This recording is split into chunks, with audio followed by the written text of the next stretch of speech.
So let's go back, way back to 2013 and Sharknado. Yes, Sharknado. It's a disaster film made for television, and it was so utterly successful that 5 more Sharknado films were made. Finn Shepherd, who's played by Ian Ziering, was a pro surfer and now runs a bar by the seaside, but is separated from his family. His former wife, April Wexler, who's played by Tara Reid, and daughter Claudia and son Matt. And a hurricane approaches the land, and the storm that is caused by the hurricane creates shark-infested tidal waves, which seem to be throwing sharks onto the land. And the sharks get caught up in water spouts, as they do, and end up being carried all over the place. Okay, Finn grabs his friends and colleagues and goes to rescue his estranged family. On the way, they note that there's an awful lot of sharks from the flooding going on all around, and the sharks thrown up from the flooding are attacking, because that's what sharks do in this film. They get to April's house, which is becoming flooded and shark-infested, and unfortunately, April's boyfriend gets eaten by sharks. They save a school bus full of vulnerable children. Several tornadoes start to form and suck up floodwater, which brings sharks into the tornadoes. You see, scientifically, that's how that happens.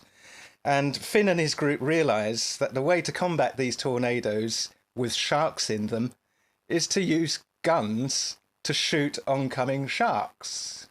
Makes sense. However, there's an awful lot of sharks, so maybe there's a better way. A chainsaw appears to work, and so do explosives. The news media covering the tornadoes full of sharks coined the phrase Sharknado, which sticks. And that's good, because that's the name of the film. There's lots of helicopters to fight the sharks with, and sharks biting the helicopters, chainsaws, bombs attached to cars thrown into the Sharknado, bombs to blow up the tornado, sharks flying everywhere, sharks eating people, etc.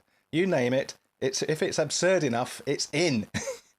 Technically, Sharknado is a B-movie. It was commissioned as direct-to-television. When broadcast, it achieved a fair amount of attention, but not great, surprisingly. And then it began being talked about on Twitter, and soon it began trending, which attracted more potential audience, and celebrities began tweeting about it. Now, this is celebrity endorsement in a new way. By Twitter endorsement. The channel that it was broadcast on then repeated the showing a week later, which at 1.89 million viewers... 1.89 million viewers saw it the second time, and that was 38% more than upon the premiere showing. A week or so later, a third airing saw 2.1 million viewers, which set a record for that channel's most watched original film. It gained traction with a local weather service issuing recommendations of what to do in a Sharknado. A cinema chain started showing it at 200 cinemas, and tickets sold out very quickly. Originally, the role of Finn was offered to Steve Guttenberg, who turned it down. Steve Guttenberg, you probably remember from Police Academy. The working title of the film was initially Dark Skies. Now, it simply wouldn't have been anywhere near as successful with such a sensible name. Sharknado guarantees that you'll be interested from the start and have a fair idea of what to expect. That's how you do a name, you know. Sharknado, good name. The film also makes a considerable amount of references to other famous films and various other cultural items, so many that you might miss a lot of the references. Sharknado 2013, have a very good